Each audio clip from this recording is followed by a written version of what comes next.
नमस्कार, आप देख रहे हैं 9 भारत समाचार। नमस्कार, आप देख रहे हैं नवभारत समाचार। मैं हूं नेहा राठी। आइए देखते हैं आज की बड़ी खबर। छत्तीसगढ़ के दुर्ग जिले में इस वक्त की बड़ी खबर सामने आ रही। ये अवैध अफीम की खेती का बड़ा मामला उजागर हुआ। एक भाजपा नेता के खेत में अफीम के पौधे मिलने के बाद इलाके में हड़कंप मच गया। पुलिस और प्रशासन की टीम ने मौके पर पहुंचकर छापेमारी की और फसल का निरीक्षण किया। इस पूरे मामले ने राजनीतिक और प्रशासनिक हलकों में हलचल मचा दी। जानकारी के मुताबिक पुलिस को समूदा के एक खेत में अवैध अफीम की खेती की सूचना मिली थी। सूचना के आधार पर 6 मार्च को पुलिस और प्रशासन की टीम ने संयुक्त रूप से छापेमारी की कार्रवाई की। इस मौके पर पहुंची टीम ने देखा कि खेत में मक्के की फसल लगी हुई थी और उसी फसल के बीच में अफीम के पौधे लगाए गए थे ताकि किसी को शक न हो सके। शुरुआती जांच में करीब 1.5 से 2 एकड़ जमीन पर अफीम की खेती की पुष्टि हुई है, जबकि पूरे खेत में लगभग 4 से 5 एकड़ क्षेत्र में अफीम की खेती किए जाने की आशंका जताई जा रही। पुलिस ने मौके पर तहसीलदार और राजस्व निरीक्षक को भी बुलाया, जिसके बाद खेत का सीमांकन और जमीन से जुड़े दस्तावेजों की जांच शुरू कर दी। अधिकारियों के मुताबिक खेत में उगी अफीम की संभावित कीमत करोड़ों रुपए तक हो सकती है। फिलहाल अफीम के पौधों के सैंपल लेकर विशेषज्ञों की टीम को जांच के लिए भेजा गया।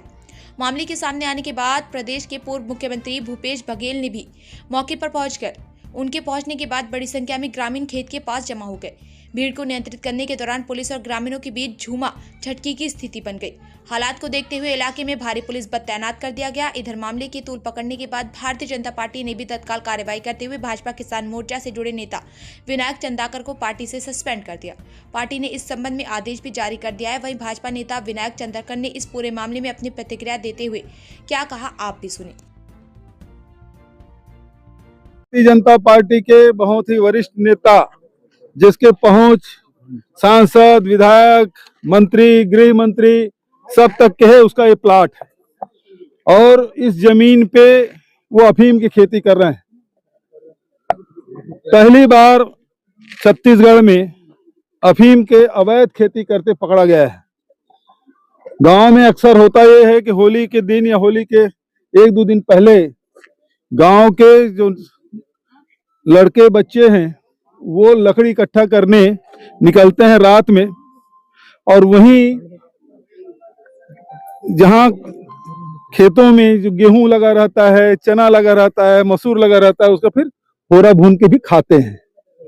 तो उस चक्कर में, चना के चक्कर में इस खेत में घुसे थे। वहां इसको देखा, उसका फोटो लिए और तब पता चला ये यहाँ अफीम की खेती हो रही है। लगभग 10 एकड़ में है। हम लोग पूरा घूम के आए हैं। कुछ जगह चिरा लगा के उसका चिट्टा निकाल चुके हैं, कुछ सूख गया है, कुछ जगह फ्लावरिंग स्टेज में है और यहाँ इसकी खेती ये कर रहे हैं और नशा में डुबोने के काम ये सरकार कर रही है। जहां देश में अवैध नशा का कारोबार मोदी सरकार में फल फूल रहा है, पोर्ट से आ रहा है, मुद्रा पोर्ट से भी हजारों करोड़ के नशे के सामान आया, लेकिन कोई कार्रवाई नहीं हुई।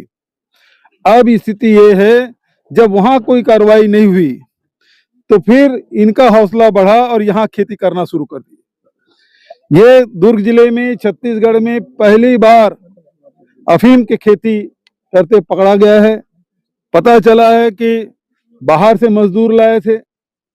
अब ये खोज का विषय है कि ये खेती कर रहा है, कब से कर रहा है, और दूसरी बात ये है कि इसका प्रसंस्करण केंद्र कहाँ है। आखिर इसको, इस सब चीज को, अब इसका सब चीज उपयोग में आता है। इसका डोडा भी उपयोग में आता है, इसका चिट्टा बनता है, इसका हीरोइन बनता है, इसका ब्राउन शुगर बनता है, इसका खसखस दाना बनता है। जो हम फलों में खसखस दाना लगाते हैं ना, सब्जियों में लगाते हैं, डालते हैं इसको खसखस, कि सब्जी भी बनता है। वो सब, मतलब इसका कोई चीज है वो खराब नहीं जाता, सब चीज का उपयोग होता है। तो ये कब से कर रहा है और इसको कहाँ खपा रहे थे और इसका प्रसंस्करण कहाँ हो रहा था, तो बहुत बड़ा रैकेट होगा।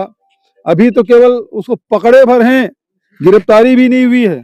दबाव बहुत है, इसके पहुंच इतना अधिक है कि अभी होली के पहले यहाँ के सरपंच अरुण गौतम, वही नाम है ना, अरुण गौतम को इसने फोन करके रात में 10 बजे अंदर करवाया था और पता चला कि किसने करवाया, तो पता चला गृह मंत्रालय के यहाँ से, मंत्री जी के यहाँ से फोन आया था। तो इसका मतलब ये इसके पहुंच गृह मंत्री तक के है।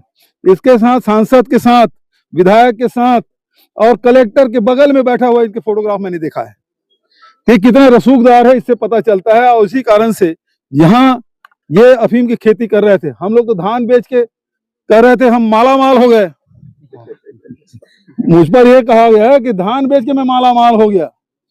तो ये विष्णुदेव की सरकार में अफीम बेच के क्या होगा, इसको बताए। आप लोग क्या मांग रहे हो जी?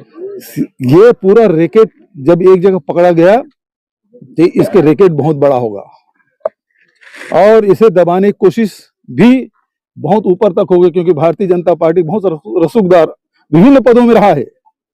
और मैंने फोटोग्राफ देखा, सांसद के साथ बैठे, कलेक्टर के बगल में बैठे दिखाई दे रहा है। गृह मंत्री के यहाँ फोन करके किसी भी अंदर कर, यहाँ सरपंच को अंदर करवा दिया। कौन है ये? जितना गंभीर विनायक ताम्रकर, विनायक ताम्रकर।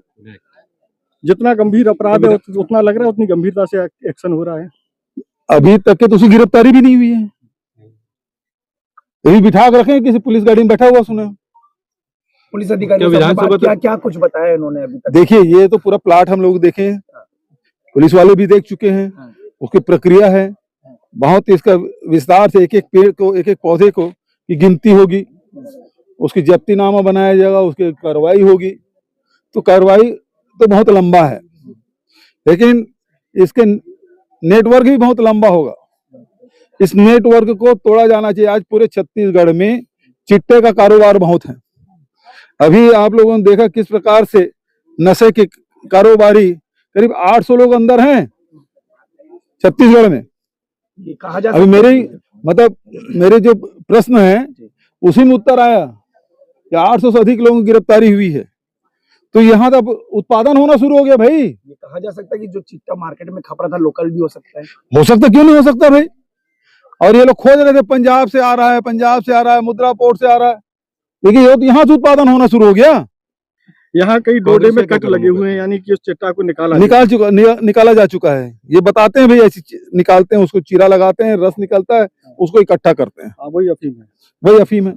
ठीक है, कांग्रेस पार्टी जिंदाबाद। जी बताएंगे कि आपके ऊपर जो आरोप लगे हैं वो कितने उसमें सच्चाई है?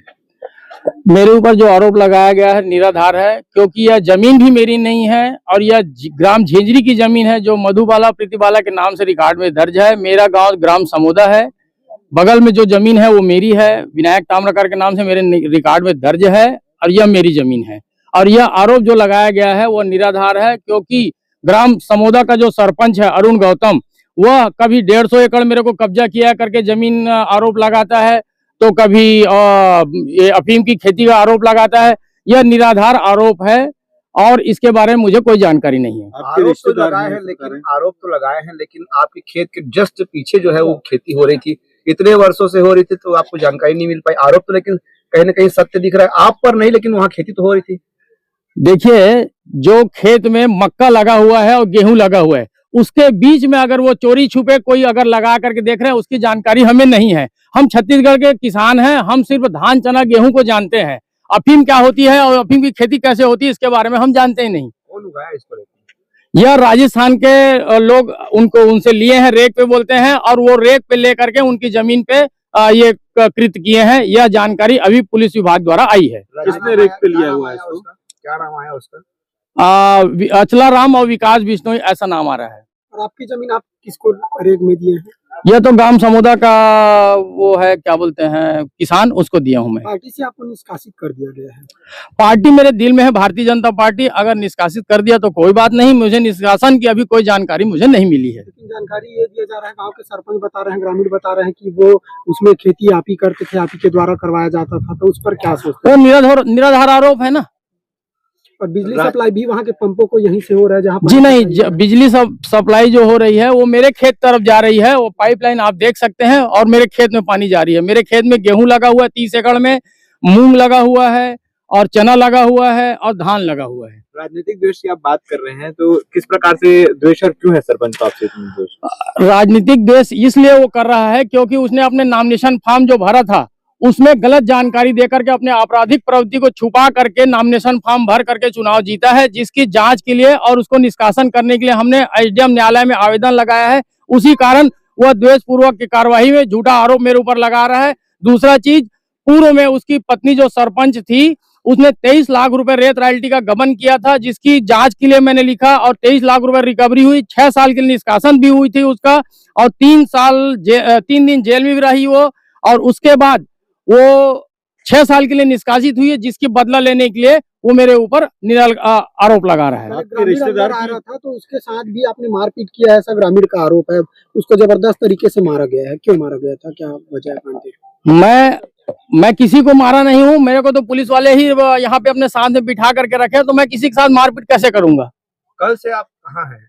यहीं पे हूँ मैं, पुलिस प्रशासन के साथ में हूँ, उनके साथ सहयोग करते हुए उनके साथ में रहा हूँ। उन्हीं के साथ में रह रहे हैं। हाँ, ऐसा कहा जा रहा है पुलिस कि आपके रिश्तेदार हैं जिनके ये जमीन है। बिल्कुल रिश्तेदारी हमारी है ही नहीं। क्या है, गांव में संबंध बना करके चलना पड़ता है, किसी को बहन माल बोलना पड़ता है, किसी को जीजा बोलना पड़ता है। जैसे संबंध बनता है उसी हिसाब से बोला जाता है, अड़ोस पड़ोस में यही संबंध बना के चला जाता है। तो पुलिस ने आपको अपने साथ रखा हुआ है? बिल्कुल। अपने घर गए? नहीं गया हूँ, पुलिस के साथ है? पुलिस के साथ में हूँ।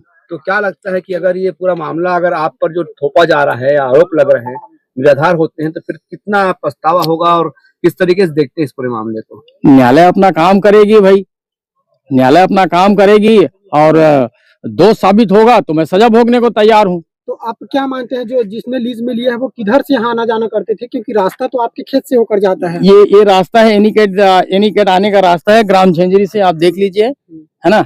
इधर से सब अपना आना जाना करके खेती करते हैं। यहाँ पूरा झेंझरी गांव लगा हुआ है, तो यहाँ झेंझरी के किसान है। यहाँ सिर्फ ये रास्ता मेरे लिए है, नहीं, मेरे खेत जाने का रास्ता खुला हुआ वो तो अभी पुलिस वाले लोग खोले हैं ना, वहाँ जाने के लिए पुलिस वाले लोग खोले हैं। अगर पूरा मामला जब है कि आप पर जैसे आरोप लग रहा है, अगर ये सत्य नहीं पाया जाता है तो फिर आप आगे क्या कदम उठाएंगे? आगे क्या, जो कार्रवाई न्यायालय करेगी उसमें मैं क्या करूंगा। आप पर जो दोष लगे, आरोप लगे हैं, अगर निराधार हो जाते हैं तो आप अगला कदम क्या रहेगा आपका? किसके खिलाफ आप जाएंगे? नहीं, किसी के खिलाफ मैं नहीं जाऊंगा, किसी के खिलाफ नहीं जाऊंगा। जो न्याय होगा वो न्याय करेगी।